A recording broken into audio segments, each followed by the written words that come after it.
My friends, we gather here not to add another truth to the mind, nor to collect ideas with which to improve the human scene, but to behold a spiritual principle that has been true from the beginning and will remain true to the end of time. If you have ever felt distant from God, if you have believed that God was somewhere beyond your reach, or if you have struggled to find the presence that seems always one step away, I want you to know that there is only one reason for this sense of separation, and it is not because God is absent, nor because you have failed, nor because you have not prayed enough or studied enough.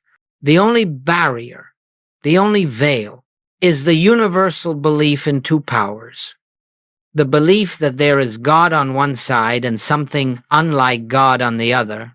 The moment that belief is accepted, even unconsciously, you step out of the awareness of heaven and into the realm of appearances.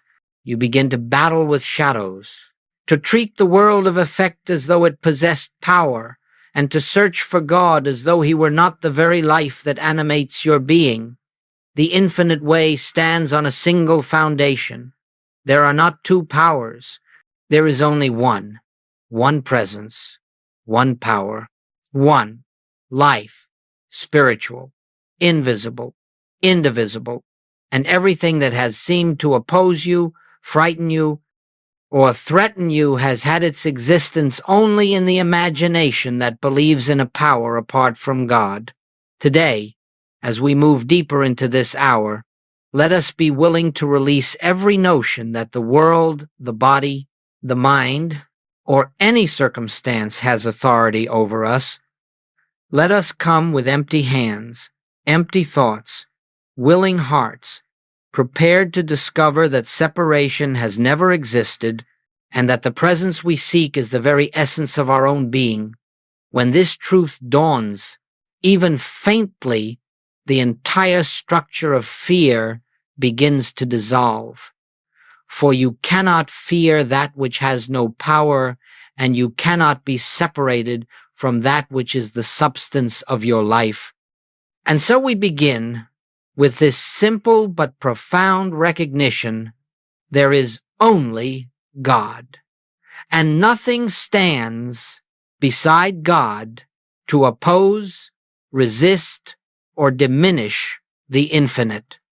In this realization, the search ends, the struggle ends, and the journey home begins, not outward, but inward, to the kingdom that is already here. Now, let us look more deeply at how this sense of separation ever arose, for the infinite itself knows nothing of division, nothing of conflict, nothing of opposing forces. Therefore, anything that claims such existence must originate not in spirit but in the human mind.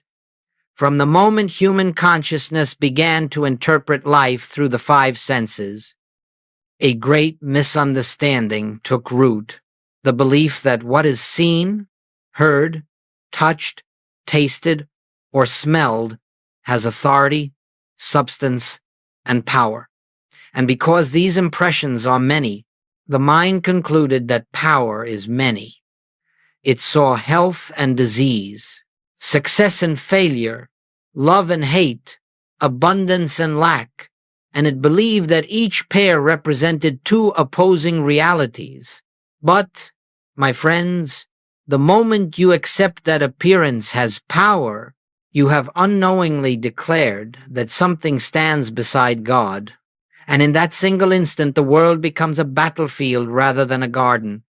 The body becomes a power. The economy becomes a power. Weather becomes a power. People become powers for good or for harm.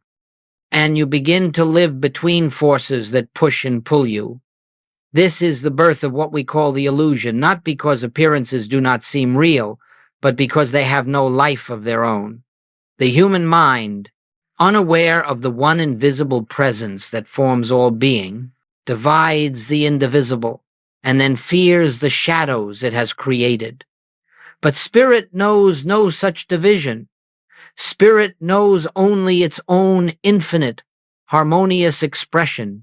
So as long as you identify with the human mind and its judgments, you will experience life as a conflict of powers.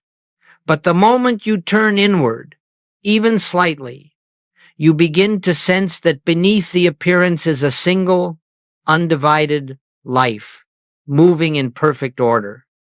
You begin to see that disease does not oppose health, for both are mental images imposed upon the one spiritual body.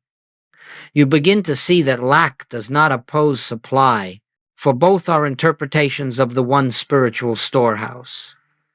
The human mind divided the indivisible, but consciousness, your true self, remains forever whole. And until this is recognized, you will continue to fight phantoms, never realizing that the battle ends the moment you refuse to grant power to anything external. So we begin to awaken by questioning the very thing the world takes for granted, the belief that anything has power apart from God. This recognition is the first crack in the shell of separation. It is the beginning of freedom. When the Master said, "I can of my own self do nothing," he was not speaking from humility, nor offering a poetic phrase to inspire future generations. He was revealing the fundamental law upon which all spiritual power rests, for the human sense of I, the personal, striving, fearful, self-defending identity, is the very one that believes in two powers. It is this sense of I that worries, reacts, resists, fights, achieves, and suffers, and it is this I that stands outside the kingdom forever trying to enter through effort. But the true I, the I that existed before Abraham, the I that is the life of every individual, is the very presence of God expressing itself. And so, when Jesus proclaimed he could do nothing of himself, he was declaring the utter impotence of the personal self and the absolute sufficiency of the infinite invisible that lived as his being.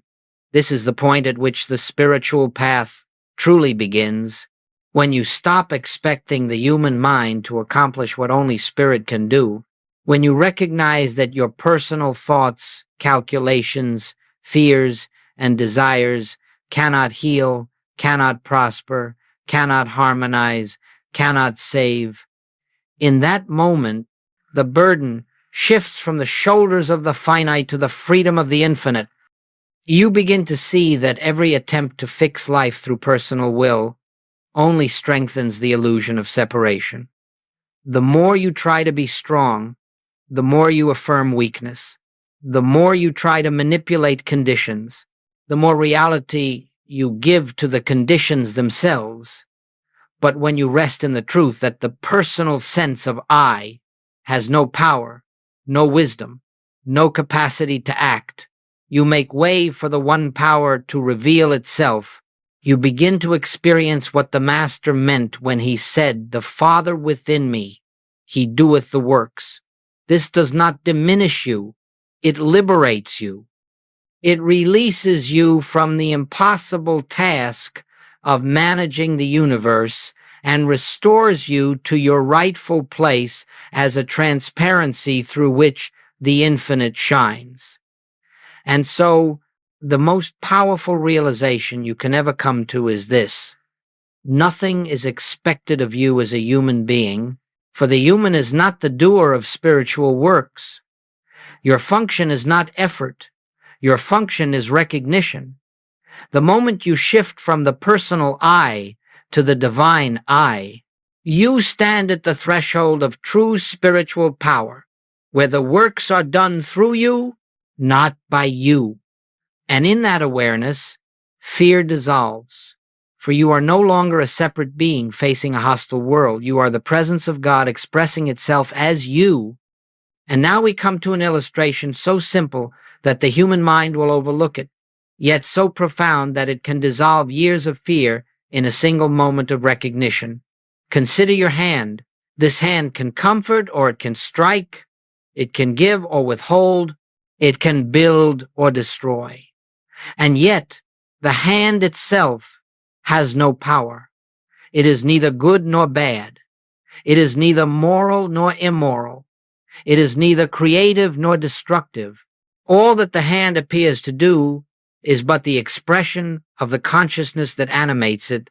If the consciousness is loving, the hand expresses love. If the consciousness is fearful, the hand expresses fear. The hand is an effect. Consciousness alone is the cause. And so it is with every condition of life, every circumstance, every appearance. Nothing in the world of form has power. No body, no disease, no bank account, no person, no weather, no government, no event. These are but hands, so to speak, effects, without inherent authority. But the moment you begin to treat these effects as causes, you have stepped into the illusion of two powers. You begin to fear what the body can do, what money can do, what people can do, what circumstances can do. You no longer see that the only real power is the invisible presence that forms, maintains, and sustains all being. You see, my friends, the hand cannot lift itself, cannot move itself, cannot choose itself. It is moved by something deeper. In the same way, no condition can act of its own nature. No appearance can control your life. No external circumstance can dictate your experience unless you grant it the power your consciousness alone possesses. The moment you say, "This condition frightens me," you have given power to the shadow. The moment you say, "This problem has authority," you have forgotten the source. But when you look at any appearance and quietly realize, "This has no power.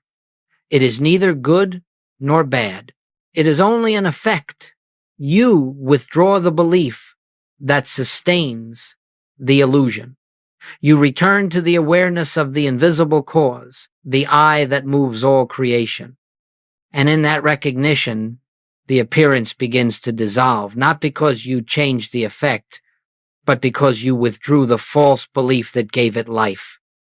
All healing, all harmony, all peace is found the moment you stop fighting shadows and turn instead to the source. For the cause is God, the infinite invisible, and the effect is only the outer picture, and the outer picture has no power in itself. None. The moment this becomes clear even slightly, the entire drama of fear and struggle begins to fall away, for you see that nothing external has ever had authority over the one who lives as your very being. Now, having seen that the appearance has no power and the cause is always the invisible presence, we must understand the most difficult and yet most liberating principle of spiritual living. Never resist a problem. The world teaches resistance. Fight the illness. Fight the lack. Fight the circumstance. Fight the person. But the moment you resist, you have declared another power. You have affirmed that something stands beside God, capable of acting in opposition to the infinite. Resistance is the birth of fear, and fear is always the admission of two powers. In the infinite way, we meet every appearance not with resistance, but with recognition. When a problem presents itself, be it a pain in the body, a disturbance in the home, a fear in the mind, you do not rush to fix it, you do not analyze it, you do not hold it as real in and of itself. Instead, you turn inward and silently remember, this has no power. Only God is power. In that stillness, you withdraw the belief that sustains the appearance. The body may be screaming for attention. The mind may be pleading for solutions. The world may be demanding immediate action, but the spiritual response is always the same. Be still, turn within, and recognize the one presence. You are not ignoring the human picture. You are seeing through it. You are refusing to grant power to the effect.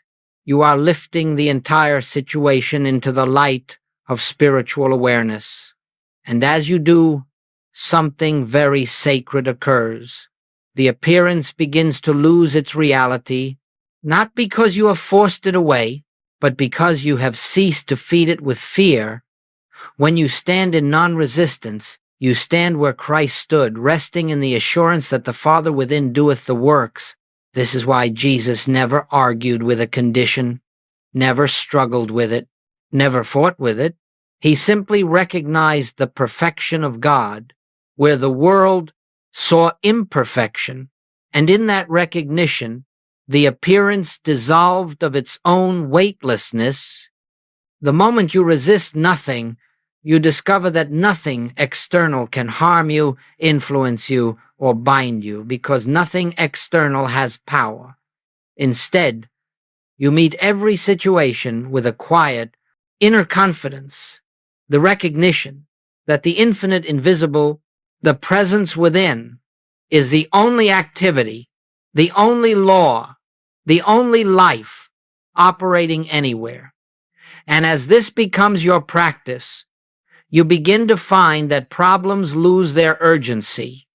They no longer terrify you because you know that nothing can oppose the one presence that lives your very being. In non-resistance, you are lifted into spiritual authority, not the authority of domination, but the authority of truth recognized. And from that awareness, harmony unfolds naturally, without effort, without struggle, without fear, because the only power that ever was is now consciously acknowledged as your life. Many years ago, when students first began coming to me for help, I quickly discovered something remarkable. Healings did not occur because we changed the condition, nor because we applied some mental force to overcome it, but because even for a brief moment, the individual or the practitioner caught a glimpse of the truth that there is only one power. I remember a woman who came with a long-standing physical ailment, one that had been treated, analyzed, and feared for many years. She fully believed the condition had power to limit her, power to frighten her, power to determine her experience. But as we sat together in silence, I did not treat the disease. I did not speak to the body. I did not attempt to change the outward form. I simply rested in the awareness that God alone is power, and the body, being an effect, has none. In that stillness, a shift occurred, not in the body first, but in her consciousness. She later said, "For the first time, I sensed that the problem had no reality of its own, and within days, the appearance dissolved like a shadow fading before the sun." The healing came not from effort, but from the dissolution of the belief in two powers. And there was a businessman, overwhelmed by financial pressures that seemed insurmountable. Every letter that arrived, every bill, every conversation reinforced his conviction that circumstances possessed power over him. But when he learned to sit quietly and recognize that supply is not in money, not in clients, not in employment, but in the infinite invisible expressing as his consciousness, the entire picture changed. The moment he stopped fearing conditions and began acknowledging the one source operating as his life, opportunities appeared where none had existed before. Nothing in the outer world caused the change. The change occurred in consciousness, and the outer simply mirrored the inner. And I recall a family torn by conflict, each person convinced that another held the power to wound them. But when even one member of that family began to see the others not as separate egos, but as expressions of the one life, the tension began to dissolve. It was not a matter of human reconciliation. It was the recognition that there is only one self appearing as many, the moment duality was dropped, harmony revealed itself. You see, my friends, these are not miracles in the human sense. They are the natural outcome of spiritual law. When you stop feeding the illusion with belief, the illusion cannot stand. When you refuse to grant power to conditions, conditions lose their authority. When you accept the truth of one power only, you stand in the same consciousness that healed the sick, raised the dead, and stilled the storm, not because you do anything, but because you have returned to the reality that nothing exists to oppose the infinite. These stories are not meant to inspire you with hope. They are meant to reveal a principle. The moment you withdraw your belief in a second power, harmony begins to unfold of its own accord, not through effort, not through struggle, but through the simple recognition of truth. And now, my friends, we come to the heart of spiritual living, the practice through which the truth of one power becomes not merely something we believe, but something we experience. For truth, until it is felt within, remains only a statement. It has no transforming influence. It is through the conscious practice of the presence that the illusion of duality gradually dissolves and the one power becomes the living reality of our being. The practice is simple, but not easy for the human mind, for it asks nothing of the mind and everything of the spirit. You begin by becoming still, truly still, without words, without requests, without the desire to change, heal, improve, or achieve. You sit, not to speak, but to listen, not to think, but to be receptive. And as you enter that stillness, you acknowledge silently, gently, almost as a whisper within yourself, there is only one presence here. There is only one power. You are not trying to make something true. You are not forcing a spiritual thought. You are merely recognizing what already is. Then you rest in that awareness. You do not hurry the silence. You do not watch the clock. You do not wait for a result.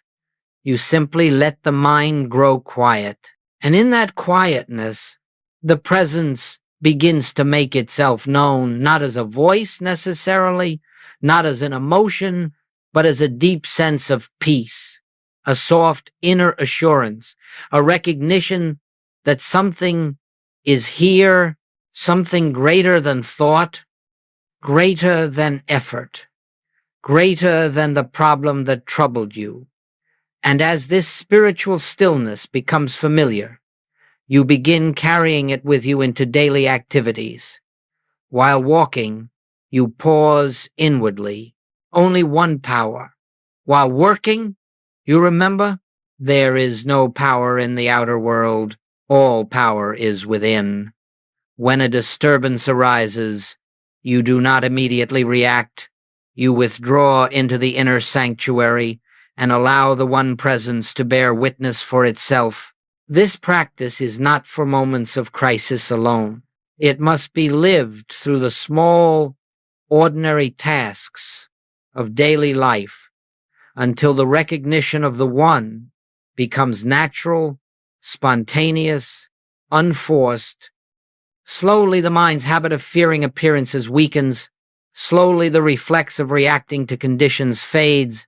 You find that your first impulse is no longer to fix, but to observe, no longer to struggle, but to rest, no longer to resist, but to recognize. This is the practice of the presence, returning again and again to the inner awareness that God is, and nothing stands beside God. And in this practice, the old sense of a separate, vulnerable self begins to dissolve, and the truth dawns. The one power is not merely with you, it is your own being, living itself as your life. This realization cannot be forced, but it comes naturally to the heart that consistently turns inward, listens deeply, and rests in silent receptivity. As this realization of one power deepens, something remarkable begins to occur, not through effort or discipline, but through the natural activity of spirit in your consciousness. Life itself changes. You will discover that fear begins to lose its foundation. For fear is always the product of believing that something outside you has power. When you no longer grant that power, the emotion has nothing to attach itself to, and it simply fades. You will notice that the anxieties you once carried about health, finances, relationships, or future events do not grip you as they once did. It is not that you have become careless or indifferent, but that you sense more deeply each day that the infinite invisible governs all things without your supervision. And as this trust becomes your way of being, you will find that the body responds with greater harmony because you are no longer holding it in fear. Supply begins to appear without struggle because you are no longer affirming lack as a power. Relationships soften and heal because you no longer see another as an opposing presence, but as the same one life shining through a different form. You will also observe that your reactions change. Where you once might have defended, argued, or resisted, you now meet the moment with quietness because you know that nothing external can impose itself upon the one presence. When you walk into your day, you feel less like a human being trying to manage life and more like an instrument through which life reveals itself. Even ordinary tasks acquire a sense of grace, for you begin to see that every action, washing dishes, speaking with a friend, answering a letter, is the movement of the one appearing as activity. You discover a joy that does not depend on circumstances, a peace that does not depend on outcomes, a freedom that does not depend on the human picture. This is not the peace the world gives, which is always conditional. It is the peace that comes from knowing that nothing stands outside of God, nothing threatens God, and therefore nothing can threaten you. For you and the Father are one. As duality dissolves, you find yourself living from the inside out, no longer pushed or pulled by appearances, but guided from within by a presence that is always wise, always loving, always sufficient unto every moment. This is the beginning of true spiritual living, where life unfolds, not by your plans, but by the quiet, steady revelation of the one that lives your life for you. And so, my friends, as we come to the close of this hour together, let us gather the thread of our journey and return once more to the simple truth upon which all spiritual realization rests. There is only one presence, one power, one life, and that one is the very essence of your own being. Whatever fears you have carried, whatever doubts have followed you, whatever burdens have weighed upon your heart, all of these arise from the belief that something exists apart from God, something with power to influence your good. But now you know that this was never so. Separation was never a fact, only a belief. Duality was never a condition, only a thought. And the moment that belief dissolves, even faintly, the light of your true identity begins to shine through, revealing a presence that has never left you, a love that has never wavered, a life that has never been threatened. From this moment forward, let your practice be simple. Do not struggle with truth. Do not try to force spiritual realization. Instead, pause throughout your day and quietly remember, there is only one presence here. Nothing stands beside it. Let this recognition become the gentle undercurrent of all your activities. When challenges arise, let your first response be inward. Father, thou art the only power. When joys appear, let your gratitude flow to the invisible source that alone is the giver of all good. And above all, rest. Rest in the assurance that the one power that governs the universe is the very life living as you. There is nothing to achieve, nothing to attain, nothing to reach. There is only the unveiling of what has always been true. In this awareness, you walk in the world not as a struggling human being, but as a transparency through which the grace of God shines unhindered. And as this realization grows, your presence becomes a blessing without your effort, a quiet, healing influence wherever you stand. So let us part for now with this simple remembrance. You and the Father are one, and in that oneness lies all peace, all safety, all fulfillment. Return to it often, rest in it deeply, and let the one presence reveal itself as your life, your mind, your being. And as you do, you will discover that the journey is not toward God, but from God, the one living its own life as you.